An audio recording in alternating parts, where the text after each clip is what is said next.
মা বাপ, আমি প্রতিদিন বলি বাজান, মা বাপগুলো এখন স্বার্থপর, এটা মনে রাখ। মা বাবাও ওনার আগের মতো নাই। মা বাবাও তোমারে দুইয়া খাওয়ানোর বুদ্ধিতে আছে। এইটা হলো হিসাব। মা বাপের কথা হইল তুমি নামাজ পড়ো আর না পড়ো, তোমার আখেরাত থাকুক বা না থাকুক, পয়সা কামাই করো। সোজা কথা, হয় বিদেশ যাও, নাহলে বাইক কি করো থাইকা এলাকায়, বা যেটাই হোক টাকা কামাই করো। পয়সা কামাই করতে পারলে মা বাপের আর কোনো কি নাই, আলাপ সালাপ নাই। এই মা বাপ স্বার্থপর মা বাপ, স্বার্থপর মা বাপ। আমার ফতুয়া, হ্যাঁ, যে মা বাপ তার চোখের সামনে ছেলে 1 বছর যাবত আপনার উপযুক্ত ছেলে মেয়ে কোনোদিন ফজরের নামাজ পড়ে না, অথচ আপনার কলিজায় কোনো ব্যথা নাই, পেরেশানি নাই, অস্থিরতা নাই, টেনশন নাই, চোখে পানি নাই, আহাজারি নাই, ওই মা বাপ স্বার্থপর, স্বার্থপর, স্বার্থপর। হ্যাঁ, আমি বললাম, নাহলে জবাব দেন।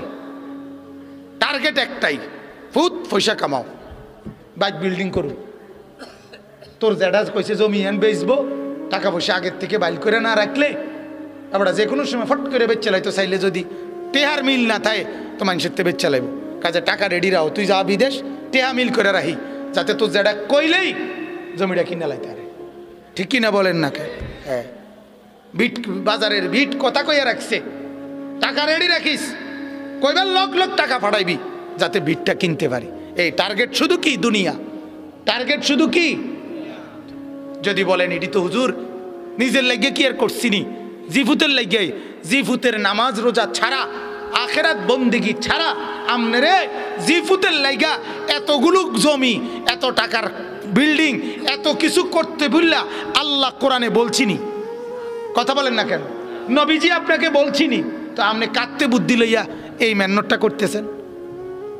কার সিদ্ধান্ত, কার পরামর্শে করছেন আপনি বলেন? কার পরামর্শ? অতএব আপনি আপনার ফয়সালা বিনা। এজন্য বাবা আমি অনুরোধ করছি, বাপ নিজেকে এভাবে নষ্ট করো না। নিজের জীবন, এক নারীর ছবি, মোবাইলের উলঙ্গ ছবি, অশ্লীল দৃশ্য, বেহায়াপনার সিনারি, এটা জীবনের শেষ কথা না বাজা। তুমি এজন্যই পৃথিবীতে আসো নাই যে সারা দিন শুধু মহিলার পিছনে শাহওয়াত, এক লজ্জাস্থানের শাহওয়াত, এক যৌন সুখ, এতটুকুর জন্যই তুমি পৃথিবীতে আসো নাই। আরো বহু উদ্দেশ্যে তোমাকে পৃথিবীতে পাঠানো হয়েছে। তুমি শুধু দিবা রাত্রি বেড়ি লইয়া বইয়ে দেখবা, এটার জন্য তোমার এই পৃথিবীতে বানায় নাই বেটা। আমি ডাইরেক্ট বললাম, খোলামেলা বললাম, খোলামেলা বললাম। এক চুল আমি দেখলাম ছেলে, চুল তো কাটছে কাটছে, এরকম চতুর্দিকে নাই, এরপরও এটা ধরে রাখছে, এমনি ধরে রাখছে, এটা হাঁটতে আছে, এটা নিয়ে কোনো ফইরা নিয়ে যায়, হইতের চুল। আশ্চর্য, দিবা নিশি এক চুলের জন্য এতটা ফিকির করা। পৃথিবীতে তুমি এজন্যই আসছো? এ চুল লইয়া এত মেহনতের কি আছে? এতটা পরিশ্রম করার কি দরকার চুল নিয়ে? 2000 টাকা দিয়া চুল ডিজাইনেবল করলে কোন ছাগলে তোমার চুলের কারণে তোমার ফিসে ফিসে আসছে সেই কৌসাই নাফিতটা বুঝি পৃথিবীতে একটা ডিজাইনার হইল? হ্যাঁ, পৃথিবীর কোন দেশে কোন ভদ্রলোকের কাছে নাফিত ডিজাইনার?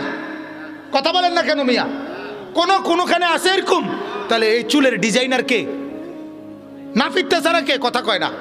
বুয়েটের ইঞ্জিনিয়ারে এই চুলের ডিজাইন করছে, ঢাকা ইউনিভার্সিটির লেকচারাররা, প্রফেসররা এই ডিজাইন করছে। তো কে করছে? এটা নাফিতটাই করছে বেটা। তোর রুচি দেখ বেটা, তুই বেটা, তোর শিক্ষার গুণ তুই দেখ বেটা, তোর নিজের বিবেককে তুই বল বেটা, তোর ডিজাইন কে করলো? আমার এই ডিজাইন মোহাম্মদ আরবির ডিজাইন, আমার এই দাড়ি আমার রসুলের ডিজাইন, আমার মাওলার দেওয়া ডিজাইন। তোমারটার লগে তুমি তুলনা করো, আমার চাইতে তুমি বুদ্ধিমান কেমনে বুঝায় দাও আমারে। দাঁড়াও, দাঁড়াও বেটা, বলো মিয়া। কোরআনুল কারীমে আছে, আল্লাহ তাআলা বলেন, ওয়ালাকাদ খালাকনাকুম সুম্মা সাওয়ারনাকুম, বান্দা আমি তোমাকে বানিয়েছি, আমি তোমাকে সাজিয়েছি। বানাইছে কে? সাজাইছে কে? হ্যাঁ, এটা কোরআন। আল্লাহ বলে আমি বানিয়েছি, আমি সাজিয়েছি, বানাইছি আমি, সাজিয়েছি আমি। আমার সাজের চাইতে উত্তম সাজ হইতে সিবগাতাল্লাহ ওয়ামান আহসানু মিনাল্লাহি সিবগা। আল্লাহ বলেন বান্দা আমি মাওলার রঙে রঙিন হও, আমি মাওলার রঙের চাইতে উত্তম কোন রং ঢং আর হইতে পারে না।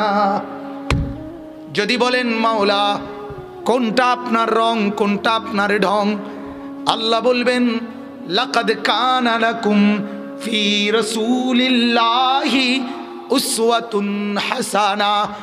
আল্লাহ বলবেন বান্দা ওই যে আমার এক বন্ধু পাঠিয়েছি, যে বন্ধুকে 63 বছর জমিনে রেখেছি, যে বন্ধুকে 23 বছর দিবানিশি তোমাদেরকে দেখিয়েছি, বন্ধুর হাসি, বন্ধুর কান্না, বন্ধুর হাঁটা, বন্ধুর চলা, বন্ধুর আহার, বন্ধুর নিদ্রা, বন্ধুর চলন, বন্ধুর বলন, বন্ধুর আচরণ, বন্ধুর উচ্চারণ, ওইগুলাই হচ্ছে আমি মাওলার রং আর ঢং। সে বন্ধুকে মুহাম্মাদুর রাসূলুল্লাহ সাল্লাল্লাহু আলাইহি ওয়াসাল্লাম। আল্লাহ বলেন বন্ধুকে দেখো, বন্ধুর মতো সাজো, আমি মাওলার মহব্বত পেয়ে যাবা। সুবহানাল্লাহ। ফাত্তাবিউনি ইউহিব্বুকুমুল্লাহ। আমার বন্ধুকে অনুসরণ করো, আমি মাওলার ভালোবাসা পেয়ে যাবা। ওয়াগফির লাকুম যুনুবাকুম। আমি আল্লাহর মাগফিরাতও পেয়ে যাবা। আর আমার ভালোবাসা আর আমার মাগফিরাত পেয়ে গেলে তোমার ঠিকানা জান্নাত। কোথায়? এজন্য বাজার ভাবেন, ভাবেন, আমিও ভাবি, আপনিও ভাবেন, আপনিও ভাবেন নিজের জীবন বুদ্ধিমান কিনা। আপনি মিলান, বুদ্ধিমানদের সাথে আপনার জীবন মিলান, বিবেকবানদের সাথে আপনার জীবন মিলান। সারা দিনে কখনোই আল্লাহর সেজদা করতে মন চায় না, ফজরের নামাজ কোনো দিন পড়তে মন চায় না। 1 বছরে 6 মাস এভাবে পার হলো যে জীবনে কোনো সেজদা নাই, সারা দিনে একটা সেজদা নাই। যুবক তুমি মানুষ রইলা কেমনে? আরেকবার ভাইবো বাপ, আরেকবার ভেবো বাজান, তুমি আর জানোয়ারের মধ্যে কোনো তফাত আছে কিনা আরেকবার দেখো বাজান। কুত্তার দিকে একবার চাইও বাপ, তোমার সাথে তফাত দেখা যায় কোনো কিছুতে? একটু দেখো বাপ। শুয়োরের সাথে একটু দেখো বাপ, তোমার কোনো পার্থক্য আছে কিনা তুমি মিলায় নিও বাজান। সেজদাবিহীন জীবন, সারাদিনে 5 ওয়াক্ত নামাজের 1 ওয়াক্ত নামাজও কপালে জুটলো না। তোমার মাঝে আর জানোয়ারের মাঝে কোনো তফাত আছে কিনা? জানোয়ারকে আরেকবার দেখো, দেখে মিলাও, দেখে মিলাও, দেখে মিলাও। পৃথিবীর হিন্দু, বৌদ্ধ, ইহুদি, খ্রিস্টান যুবক যেই চেহারায়, যেই সুরতে, যেই আকৃতিতে, যেই আচরণে, তোমার মাঝে তার সাথে কোনো পার্থক্য আছে কিনা তুমি একটু মিলাইও, তুমিও মিলাইও বাজান, মিলাই দাও। আমরা মিলাই নিছি আলহামদুলিল্লাহ।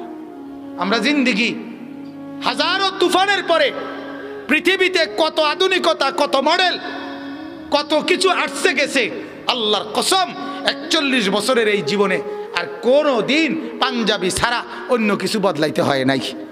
পৃথিবী আরো কিছু আউগাক নলে ফিচ্চাক, হ্যাঁ পৃথিবীতে রোদ উড়ুক নলে তুফান উড়ুক, আমরা বুঝ করে নিছি আলহামদুলিল্লাহ। তৃপ্ত আছি, সুখে আছি, খুশিতে আছি। আল্লাহর গোলামি, রসুলের সুন্নতের ইত্তেবা, এর মধ্যে যেই তৃপ্তি আছে, যে সুখ আছে, গোটা পৃথিবীর কোনো নাফরমানের কাছে ওই সুখ নাই, নাই বাজার, নাই, নাই। আমি তো প্রায় বলি বুঝার জন্য, স্বামী স্ত্রীর বৈধ হালাল, একজন পবিত্র স্বামী স্ত্রীর বৈধ হালাল মিলনে একবারে যেটুকু সুখ মিলে, পৃথিবীর সমস্ত নাফরমান উলঙ্গ ছবি দেখে বছরের পর বছর ওই সুখের নাম গন্ধ মেলে না। গুনার মধ্যে সুখ নাই, নাফরমানির মধ্যে যত নর্তকী দেখছো তুমি এই পর্যন্ত সুখ কি পাইছো? প্লাস্টিক দেখতে কি পাইলা? প্লাস্টিকের ভিতরে কি সুখ? আবার কথা বলেন না কেন? হিন্দি সিনেমার নর্তকী তুমি ধরতেও পারলা না, ছুঁইতেও পারলা না, তুমি তো শুধু প্লাস্টিকে না দেখছো, প্লাস্টিকে না। বিনিময়ে তুমি পেয়েছো কি?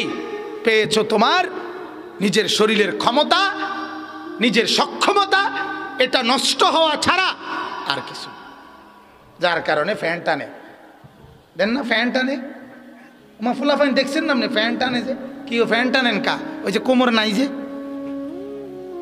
হ্যাঁ কোনো হুজুরের জীবনে দেখছেন নি আপনি এরকম লুঙ্গি টানতে আপনি জীবনে দেখছেন নি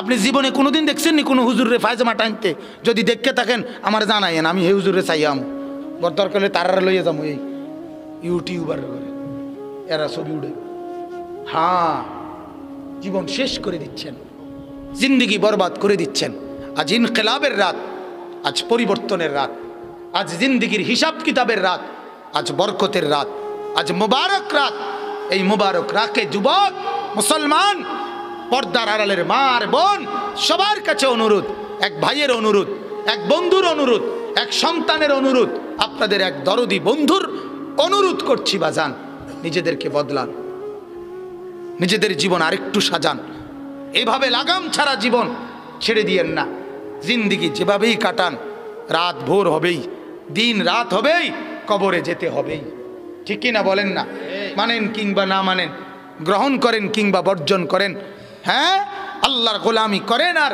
নাফরমানি করেন নির্দিষ্ট সময়ে চলে কিন্তু যেতেই হবে হবে কি না বলেন না বাপ হ্যাঁ রাত কিন্তু ভোর হয়ে যায় দিন কিন্তু রাত হয় সকাল দুপুর হয় ছোট্ট শরীর যৌবন হয় যৌবনের শরীর আবার বৃদ্ধ হয় কি না দেখতে দেখতে ওনার খবরও নাই কোন দিন ওনার জওয়ানি শরীর থেকে শরীরের সক্ষমতা চলে গেছে হাতের জায়গায় কিন্তু কি সেই যৌবনের শক্তি আছে না হাত পাও সব জায়গাতে আছে না কথা বলে না কেন কিন্তু ভেতরে শুধু কি নাই জওয়ানিটা নাই শক্তিটা নাই আল্লাহ তাআলা বলেন এভাবেই বান্দা রাত আর দিনের আবর্তনে কোনো এক ফাঁকে আমি তোমার যৌবনের শক্তি তোমার এই জওয়ানি আমি দূর করে তোমাকে বৃদ্ধ বানিয়ে দেব তুমি টেরও করতে পারতে দেখতে দেখতে নাই আমার বয়স যখন 40 বছর শেষ হয়েছে এরপর থেকেই আমার কোমরে ব্যথা মেরুদণ্ডের হাড়ে ব্যথা আমি একটা আলাদা সিটে বসি এটাতে না বসলে আমি ব্যথা পাই আপনার এটা ডাক্তার দিছে আমারে আমি প্রথম যেদিন এই কোমরের ব্যথা মেরুদণ্ডের ব্যথার জন্য প্রথম যেদিন ডাক্তার দেখাইছি উনি আমারে জিগাইছে হুজুর আপনার বয়স কত আমি বললাম 40 শেষ হয়ে স্যার 41-এ পড়ছে সাথে সাথে ভালো ডাক্তার মাশাআল্লাহ উনি আমারে বলছে হুজুর এখন থেকে বাকি হায়াত রোগ শোক নিয়ে বাঁচতে হবে এটার জন্য রেডি হয়ে যান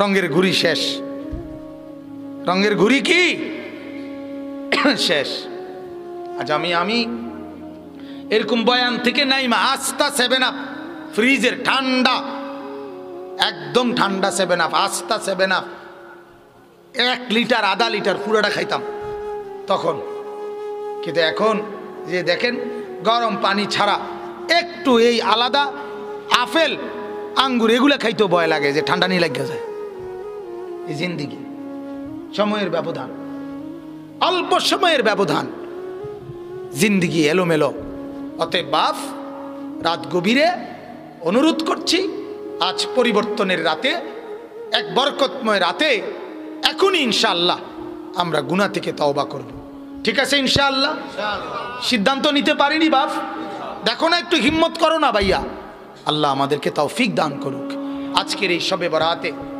তাহলে আমি এবার আয়াতগুলো থেকে অল্প একটু কথা বলে আমার কথা আমি মূল কথা আমি যেই আহ্বানটা করতে চাইছি সেটা আমি করে ফেলছি আমার মূল আবেদন এটাই যুবক তুমি বদলে যাও মা আপনি বদলে যান বোন আপনি বদলে যান বাবা আপনি বদলে যান মুরব্বীরা চায়ের দোকানের আড্ডা ছেড়ে দেন বিড়ি খানার অভ্যাস ছেড়ে দেন মিথ্যা কথা বলা গালিগালাজ করার অভ্যাস ছেড়ে দেন হারাম উপার্জন ছেড়ে দেন টেলিভিশন ঘরে নাটক সিনেমা নর্তকীর নাচ এই অবস্থায় কবরে যাইয়েন না বাজান এভাবে কবরের ঘরে রাইখা ঘরওয়ালাদেরকে টেলিভিশনের উপরে রাইখা আপনার কাছে অনুরোধ কবরে যাইয়েন না আমার আব্বা যেদিন কবরে গেছে ইন্তেকাল করছে আমরা 5 ভাই 3 বোন আমাদের ছেলে পেলে মিল্লা 25 জন প্রায় 25 জন আমরা চতুর্দিকে বসে আল্লাহর কোরআন পড়তেছিলাম আল্লাহর কসম আমার আব্বা এরপরে আব্বা জীবিত তখনও লম্বা হয়ে শ্বাস টানতেছিল তখন আমরা কোরআন পড়া অবস্থায় আমাদের ঘরে বাসায় আমার আব্বা ইন্তেকাল করছেন আমি মাকে সব সময় বলছি মা এখনো আছেন মা যখনই আব্বার কথা উঠায় তখন আমি বলি, মা আমার আব্বার আশা করি কোনো আফসোস থাকবে না, কারণ ফেরেশতা জিজ্ঞাসা করলেই আমার বাপ বলবে, মাওলা আমি আমার 28 থেকে 25 থেকে 28 জন জিফুত নাতি নাতনি আপনার কোরআন পড়া অবস্থায় রাইখা আপনার কাছে আসছি। অনুরোধ বাজার, ঘর কিসের উপরে রেখে যাচ্ছেন? ফার্নিচার দিয়া কবরে হিসাব হবে না, সেজদা দিয়া, সেজদা দিয়া। কি দিয়া? সেজদা, জিকির, তেলাওয়াত, তসবিহ, কোরআন, দান, সাদাকা, আল্লাহর মহব্বত, রসুলের অনুসরণ, সুন্নাত, এর দ্বারা হিসাব হবে। মাটির উপরের ঘর সাজে খাট পালং আর সোফা দিয়ে, মাটির ওই পাশের কবর সাজে সেজদা এবং তেলাওয়াত জিকির দিয়ে। এই ঘর যদি সাজাইতে হয় সোফা আর ফার্নিচার দিয়ে, সেই ঘর মাটির ওই পিঠে আর একটা ঘর আছে না আমার, বোঝেন নাই আমার কথা? মাটির উপরে যেমন আমার একটা ঘর আছে, মাটির ওই পিঠে আমার আর একটা ঘর আছে কিনা? হ্যাঁ, এই ঘর যেমন সাজাইলাম সোফা দিয়ে, ওই ঘর সাজাইতে হবে সেজদা দিয়ে, জিকির দিয়ে। দোনোটাই আমার ঘর, দোনোটাই আমার ঘর। এই ঘরের জন্য 60 বছর শেষ করে দিলেন বাজান, ওই ঘর সাজাবার জন্য আরেকবার হায়াত পাবেন? আরেকবার ফিরে আসতে পারবেন? তো কেমনে বলেন, কেমনে? এই 100 টাকা হুজুরে দিলে এতে সারবে না? এই দোয়া করে দিলে হুজুরে 100 টাকা দিয়া আর আপনার নাফরমানি সব চলবে? আপনার সব নাফরমানি আমি আপনার এই বেহেস্ত দিয়ে পড়ুম। বেহেস্ত আমার দ্বারা তো টেন্ডার দিছে, কে কথা কর না?